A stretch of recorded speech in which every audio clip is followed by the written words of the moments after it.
deserves a second chance at life? That's a question the state of Oregon is trying to figure out after the governor commuted the sentences of more than 70 juvenile offenders convicted of violent crimes. They can prove that they're not the same person that they were as a kid. But some prosecutors and victims' families believe they should stay in prison. You have to keep in mind, these were the worst of the worst offenders. Where's Lisa's second chance? She doesn't get a second chance. Plus, we're hearing from the Newburgh superintendent after he was fired by the school board. Regardless of what other people say, our schools are open to every single child who walks in the door. And on this Veterans Day, let's take a closer look at homelessness among vets in the metro area. It was a struggle for me being out on the streets. Here's the story. Good evening, and thank you for joining us on this Veterans Day. I'm Maggie Vespa. Welcome to The Story, the show where, if you're not familiar, we take your questions and your comments and we turn them into content. It's a novel concept, right? So email thestory@kgw.com. Use the hashtag #TheStoryKGW. Seriously, weigh in. Let us know what you think about what you see on this show, what you want us to cover, what you want to see. Our team is literally watching for your feedback as we speak. And again, tonight on this Veterans Day, we want to start by honoring and thanking our vets. Earlier this week, actually, our team here at KGW spoke with veterans struggling with homelessness. One talked at length about how he ended up on the streets of Portland. So I want to play you now an extended raw clip from that interview. Take a listen. I started houseless in Daytona Beach, Florida, actually. I was over there for a couple of years, had a medical incident that landed me in the VA hospital for 6 months, and it ended my student status. I was going to school at the time. So being hospitalized for 6 months, they ended my student status and had no place to go, so I ended up homeless in Florida.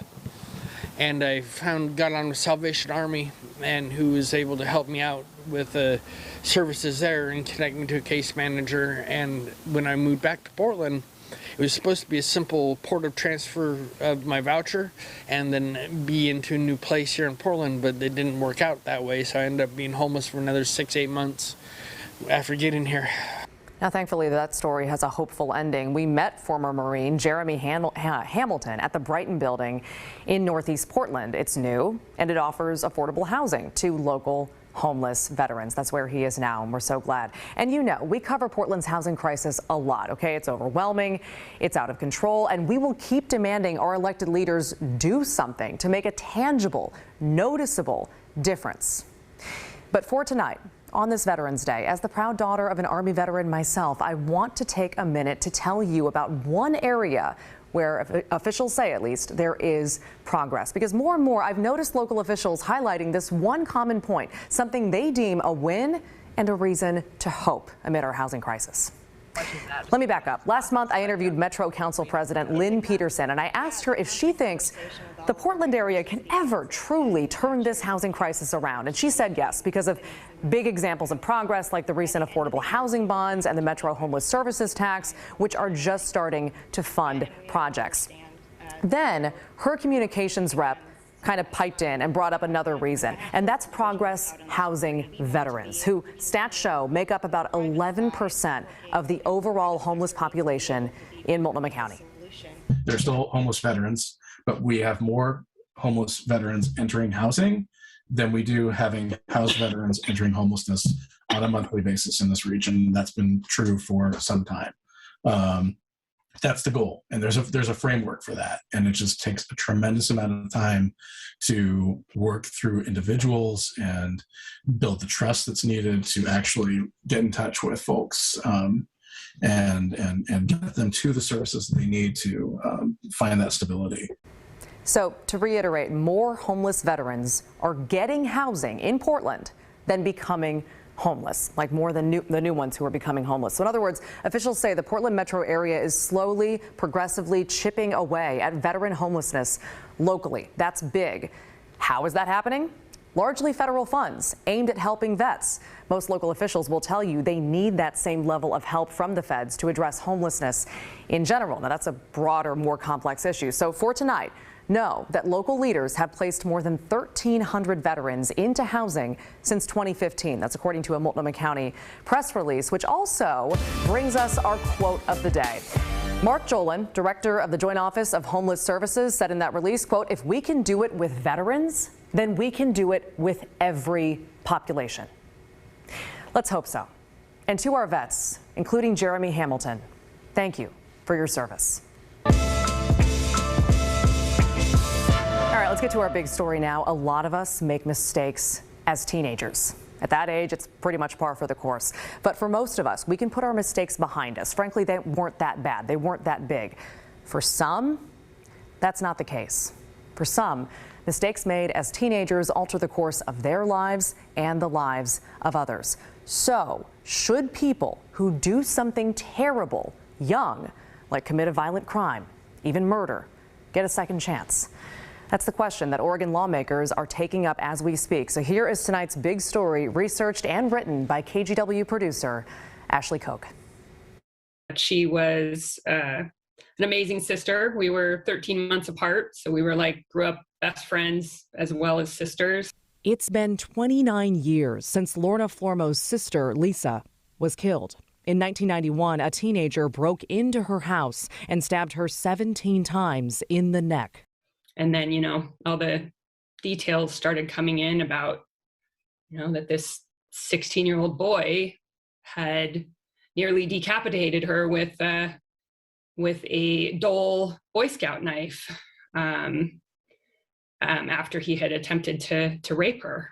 Her killer, Todd Davila, was just 16 years old when he was convicted. Davila is currently serving a 50-year sentence for murder, but that could soon change. He's one of 73 people who could have their sentences commuted under an order passed by Oregon Governor Kate Brown. So how did we get here? In 1994, Oregon passed Measure 11. It imposed mandatory minimum sentences for violent crimes like assault, rape, and murder. It also required kids 15 and older who are charged with these crimes to automatically be tried as adults. Fast forward to 2019. Senate Bill 1008A, having received a constitutional majority, is declared passed. When the Oregon legislature passed Senate Bill 1008, a bipartisan bill that dropped that trial requirement. It also allowed some people who were convicted as teens to get a second look at their sentence once they've served half of it, or a parole hearing after 15 years. But that bill wasn't retroactive, so people sentenced before it passed didn't have a chance at early release. That is, until now. Governor Brown's commutations mean that 73 prisoners will now get that chance. Where they can prove that they're not the same person that they were as a kid, that the kids changed, that they've changed, and that they're ready to be released. The youth sentencing reforms come with new research into the way teens' brains work. Brain science is basically, adolescents and young adults is the back part of our brain is connecting to the front part of our brain. In that connecting phase, we call it adolescence. That's where impulsivity, that's where thrill seeking is at its peak. And that's often what's behind a lot of our in the moment situations that have gotten our young people in trouble. The governor said in a statement, youth should be held accountable for their actions. But the fact is that adolescent brains are still growing and developing, especially in skills such as reason, planning, and self-regulation. Yet too often, our criminal justice responses do not take this into account. In particular, she went on to say, Measure 11 removed any routes for young people to demonstrate their capacity for change and positive growth. When teens are convicted in Oregon, they go into the Oregon Youth Authority system until they're 25, serving times at places like McLaren Youth Facility with structure they may not have had in their lives before. There's a schedule 7 days a week, meaning that we get them up probably around 6:30 in the morning, 6:15-ish. Dr. Nick Sotelo says most of these kids are coming from traumatic backgrounds. A common theme is you've had kids that have had to fend for themselves. But he believes they can go on to be healthy members. So it's remarkable to be honest. And so we do see kids that turn into young men ready to take on whatever the next phase of their life is gonna bring to them. And that's really what brings people like me back. I've been doing this for 22 years. Now, we can't talk about youth sentencing without mentioning Kip Kinkle. He was 15 years old when he killed his parents and 2 classmates at Thurston High School in Springfield in 1998. He also injured 25 others in that school shooting. Jessica Schulberg spent months interviewing Kinkle for the Huffington Post, learning about the mental health struggles he was experiencing before that shooting. He walked us through the first time he started hearing voices as a kid and sort of the paranoia that led him to experience. Kinkle's name comes up every time youth sentencing reforms are discussed. Schulberg said Kinkle talked to her because of the way his name was being used to keep other people locked up. He was seeing how they were being denied a second chance because every time there was some type of reform measure that would come up, people would say, oh, we can't pass that, or Kip Kinkle will get out of prison. To be clear, Kinkle is excluded from the new reforms. He will not be able to petition for release under Governor Brown's new order because of his 112-year sentence. For those 73 prisoners whose sentences could be commuted, the governor's office says they're reviewing those right now, and no decisions will be made until December or January. It's very likely many of these offenders will receive parole. Many prosecutors are not happy about this, like Chris Owen with the Clackamas County District Attorney's Office. You have to keep in mind, these are the worst of the worst offenders. These are not property offenders. These are not drug dealers. If you were to go through the list, it's all crimes like it's murder, it's attempted murder, it's rape, it's sodomy. Lorna Flormo is also not happy. Where's Lisa's second chance? She doesn't get a second chance. She was young too. She didn't, she was 22 years old. She didn't get to live her life. She doesn't buy the argument that her sister's killer was too young to understand what he was doing. The types of risks that are normal for a teenage brain are not using a pocket knife to decapitate someone. To use a dull pocket knife to cut through a person's neck almost to the point that their head is not attached anymore. How does one, I can't imagine how someone rehabilitates from something like that. There's something really, really wrong in that person's head. And that's a huge risk. Flormo fears what will happen if Davila or other people convicted of violent crimes are released. And if those people like Todd Davila get out and they do something in the community, if they hurt people again, that's on Governor Brown's shoulders. And I would say that to her face. It's really, really disturbing. Again, that piece was researched and written by KGW producer Ashley Koch. Now, tomorrow on Straight Talk, Laurel Porter will also be focusing on these juvenile offender commutations. She's speaking with Gabe Newland from the Oregon Justice Resource Center, who you just heard from in that piece.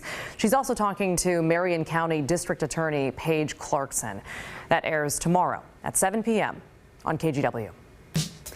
All right, let's revisit the ongoing saga of the Newburgh School Board. As you know, earlier this week, they fired District Superintendent Joe Moorlach. A little history here. The conservative majority who voted to terminate Moorlach did so without giving a reason at the meeting. But take this into account. This comes after those same board members passed a ban on Black Lives Matter signs and pride flags in classrooms. That happened earlier this year. After national outcry, that ban was then expanded to include all political symbols. Superintendent Moorlach, though, questioned the legality of the ban and then said he would not enforce it. Cut to this week, he's fired. Cut again to today, and a huge crowd showed up in Newburgh for a big rally. Okay, KGW's Mike Benner joining me now, day 2 of his coverage on what's happening at the Newburgh School District. So just tell us about this rally today. Like, who organized this? A guy by the name of Ian McDonough. He is a veteran. He has 11 grandchildren. All of these kids have gone through Newburgh schools or are currently doing so. And he is upset about the termination of the superintendent, Dr. Joe Moorlach. He's also upset about everything that has led up to this firing, and he is not alone. I can tell you that hundreds hundreds of people turned out to this rally outside district headquarters. And at the end of it, Dr. Joe Morlock himself emerged from the building and spoke to the crowd. Take a listen. Regardless of what other people say, our schools are open to every single child who walks in the door.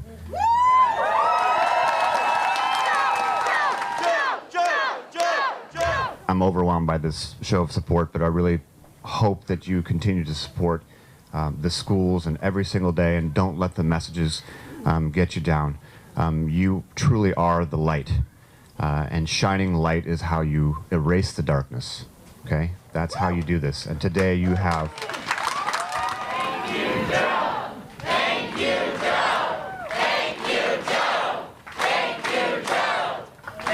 Thank you, Newburgh and Dundee, for everything that you have done. I will, of course, never forget every experience that I've had here.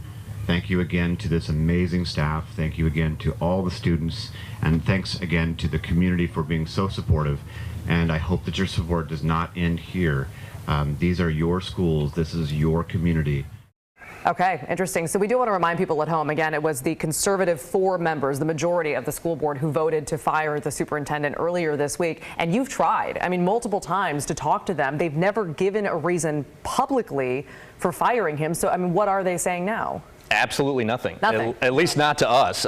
We have tried yesterday, today, and it's been crickets. Okay. Well, Mike, we appreciate the coverage. Thank you. You bet. So all this summer, we kept telling you about how bad our drought was. Now that we're getting a bunch of rain, does that mean we're still in a drought? Yeah, we are. We'll explain why when the story continues.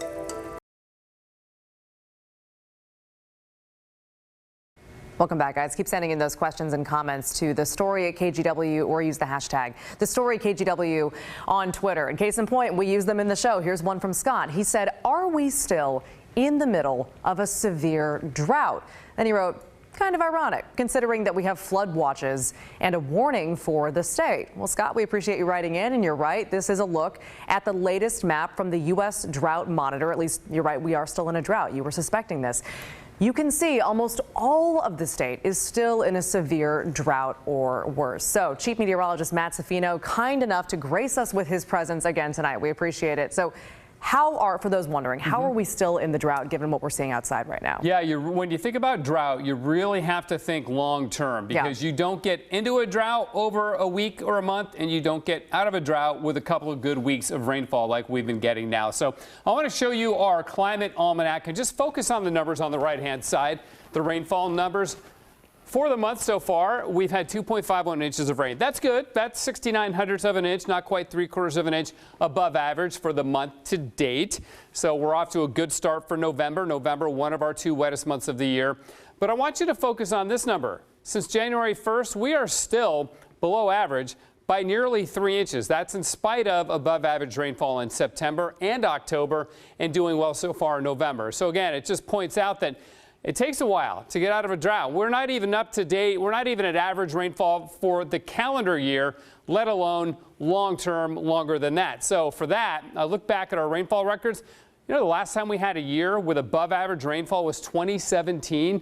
So think about that. That's 4 years with below average rainfall. And that's just for Portland. Other parts of Oregon doing far worse than we are. And remember, we had all-time record heat this summer. And of course, we're coming off our driest spring and summer on record. All of these things contribute to a drought. Just because we have flood watches right now, which we should, because, and we don't have a warning for the state, we have flood watch for the state, but we should because we're getting a lot of water. That's a short-term thing, though. Drought is a long-term effect that takes months, if not years sometimes, to get out of it. So here's that drought monitor map again.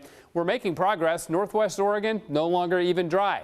The Portland area, not really bad, dry to moderate, but Central Oregon, parts of Southern Oregon, still seeing extreme and exceptional drought. Western Washington, which has had even a wetter fall than we have, has really done well. They're out of a drought situation for much of Western Washington, which is great.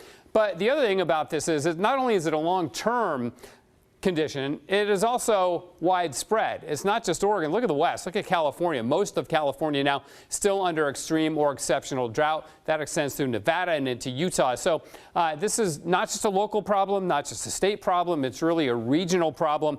Took a long time to get into it. It's going to take months to get out of it. Let's talk about this again in the spring, Maggie. If we have a really good wet winter, a lot of mountain snowfall, this map will look a lot better by then. But to look at this every single day, you're probably going to be disappointed because it won't change that quickly. Back to you. All right, Matt, great explanation. We appreciate it. Thank you.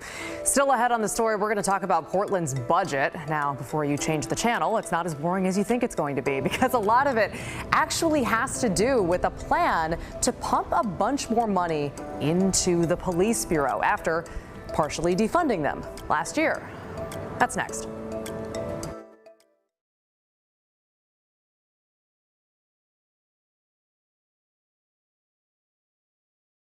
Welcome back, guys. Let's spend some time talking about Portland's latest plan to combat gun violence via their budget. This is really interesting. The city council is considering putting $10 million toward public safety, and last night they got one step closer to that goal. So this plan includes hiring 200 more officers as well as rehiring retired officers. But council also added some amendments last night, including one from Commissioner Joanne Hardesty. That one would disqualify officers from the retire-rehire program if they have a pending disciplinary matter, sustained complaints in their personnel files from the last 10 years, or if they retired after an incident instead of being investigated.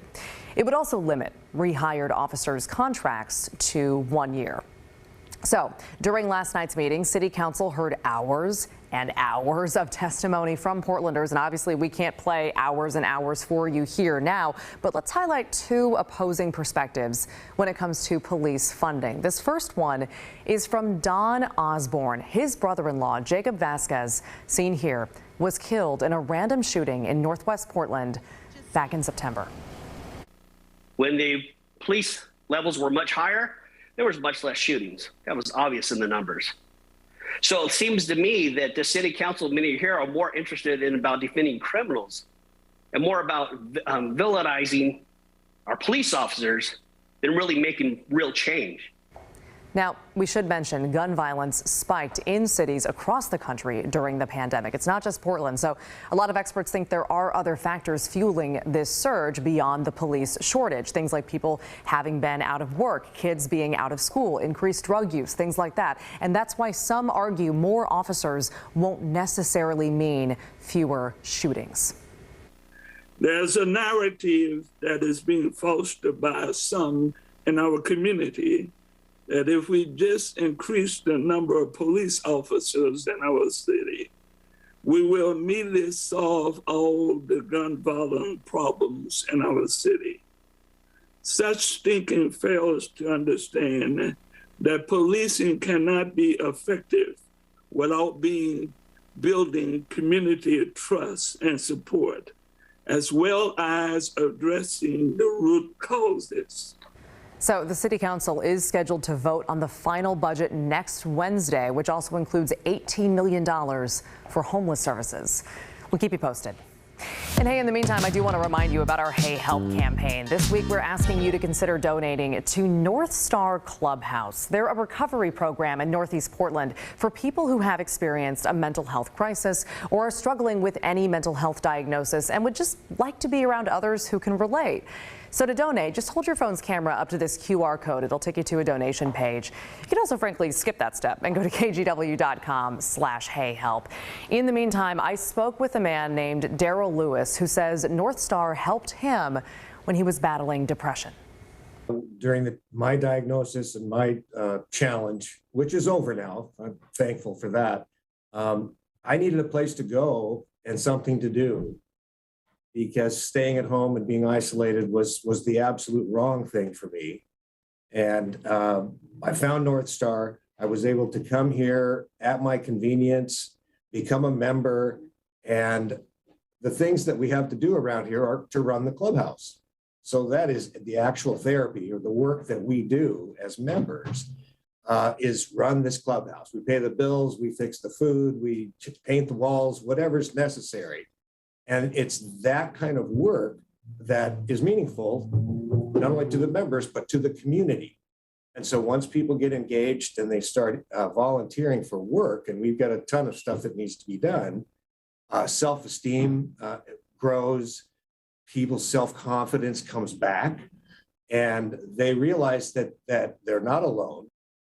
We so appreciate him sharing his story. By the way, here's that QR code again. And we should note this is a micro donation drive, like all of our drives. So feel free to give any amount, no matter how small. It all helps. All right, keep sending in those questions and those comments to the story at KGW and find us on social media. We're going to finish the story right after this. We are not above begging, so pick up your phone and follow us on Twitter at thestorykgw.com or email thestory@kgw.com. All right, that's the end of the show. Let's bring in Laurel Porter now for the news at 6:30. Hey, Laurel. Hi, Maggie. We're still watching that rain out there. We're going to be getting a lot more, too, tomorrow. The news at 6:30 starts now.